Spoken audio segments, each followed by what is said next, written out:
Well, hello again. Um, they only had two canvases of this size, and the other one was ever so slightly askew. The dimensions seemed fine. It seemed fairly straight until you laid it on a table, a flat surface, and then it rocked quite a bit from end to end. You know, corner to corner. There was a lot of rocking, and that would not lay against a wall very well. So I bought one anyway. And as you can see, I've made a magnificent masterpiece here. You know, in New York it would do very well. You know, maybe even if it were in Paris, it should be in the Louvre. But or in France, it should be in the Louvre. Is the Louvre in Paris? I imagine it is. Anyway, but from my point of view, if I were to leave it this way, it belongs in the loo. So I'm going to fix it. I'm going to change it. This stain is going to be sort of a warm-ish green, dark, well, mid-tones. Yellow ochre and ultramarine blue are the two colors that I'm using on it. Oh yeah, getting back to the canvas, actually, I got a comment from somebody suggesting, where is it, the Hobby Lobby sells canvases for a reasonable price. Personally, I want to look at my canvas in person before I buy it. I used to buy them in bulk from a good supplier my way here, but they're no longer around. Their quality dropped off pretty quickly too, so I prefer to go and buy my canvases, inspect each one of them before I decide to buy it. So I do things that way. Oh yeah. Okay. Unfortunately, I can't find any shorter brushes, so I'm going to use this great big thing right now, which is probably going to be a bit messy, but oh well. We'll survive. I better keep a piece of Kleenex handy in case it wants to run down the front of the canvas. Because I don't want the stuff to be too runny. That's never that good a thing. Yeah, my turpentine's dirty. That's okay. I don't mind.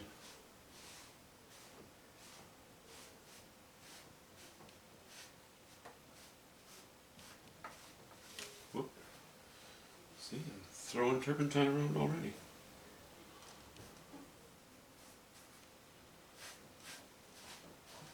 That's okay. In a minute this will sort itself out. It is a nuisance with a bigger foam brush, so you really can't control things as well. Get some paint within the material, and that way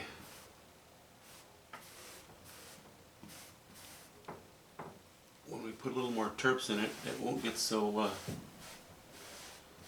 won't be so runny.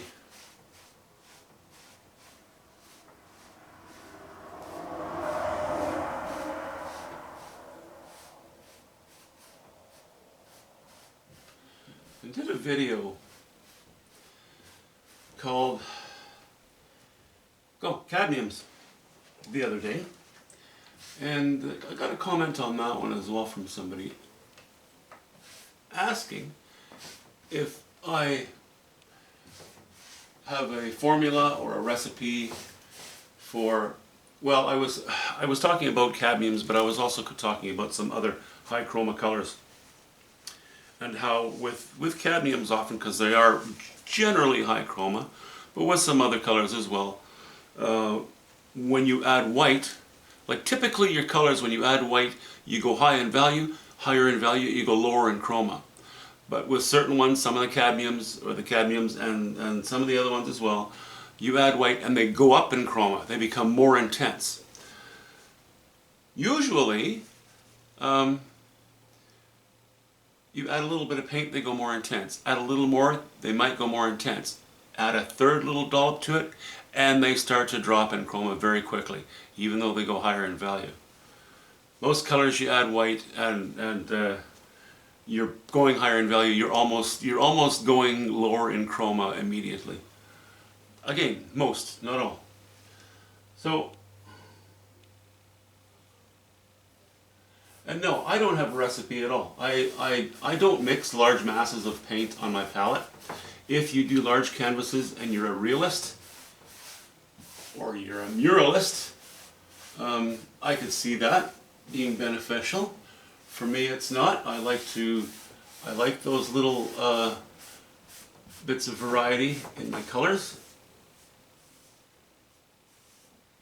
And frankly, I'm pretty good at mixing colors, so I don't have a problem with matching what's already on the canvas.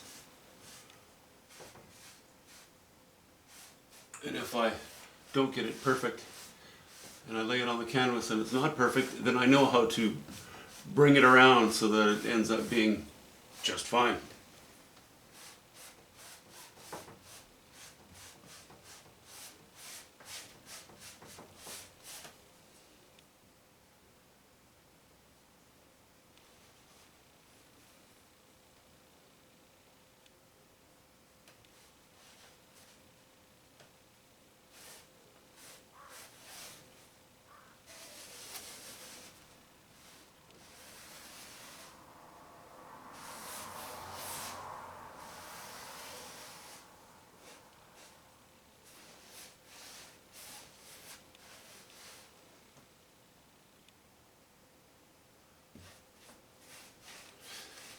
And you can't really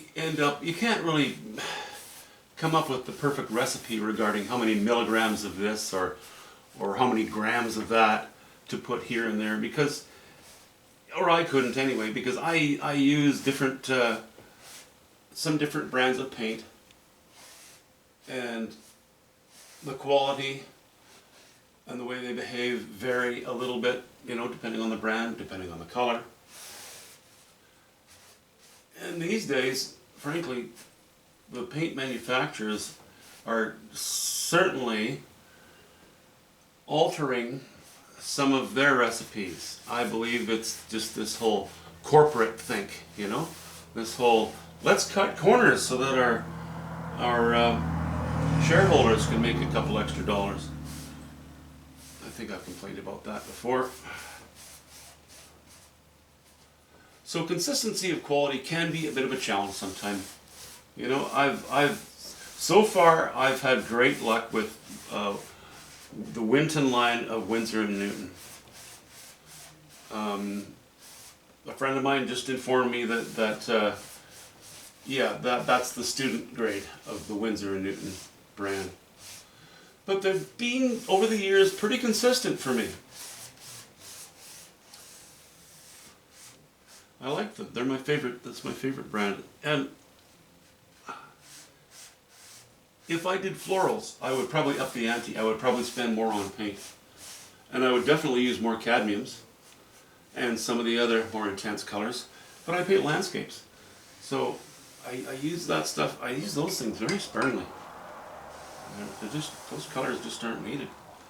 Those super high chromas. You make an autumn scene, you know, as with the last painting, yeah, then it's beneficial. But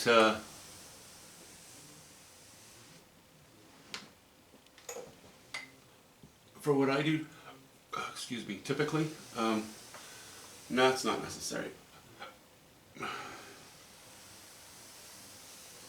So, you know, I mix a little bit on the palette and I lay it on. I mix a little more on the palette and lay it on. A little more, lay it on, etc., etc. Even with a knife, I don't mix big piles with a knife painting. And when I'm mixing paint for a painting that I'm using a brush to paint, I don't mix piles with a knife either, because you tend to mix things too quickly. I will just use a brush to mix them. Don't forget that you can mix certain colors on a palette, and then when you start to apply it on your canvas, you're mixing it even more. So, and I don't like that look. I like the colors to be not quite so overly mixed. Now, some of my work, I mix individual areas more than others, but that's the way it is with everybody. You know, some areas you're going to do that, some areas you're not. Okay, how is that? Did I?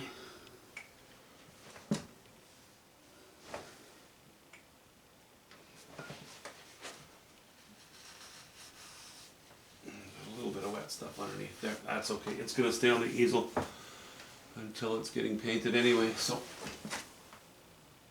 yeah, I think that's okay. Okay, so I hope that answers those two questions. Thanks for the comments, they're good ones. I'm a one-finger typer, so certain comments I don't like to to type out, I should say. Then I'd rather just answer them in a video, and this is a good kind of video to do it in because I don't have to put a whole lot of thought into staining a canvas. I'm guessing, I'm thinking I might do another knife painting, likely more getting into some water and rocks and some buffeted trees, you know, some seascape, waterscape-ish stuff. Anyway, that's all I got for now. We'll talk to you soon. Have a good one.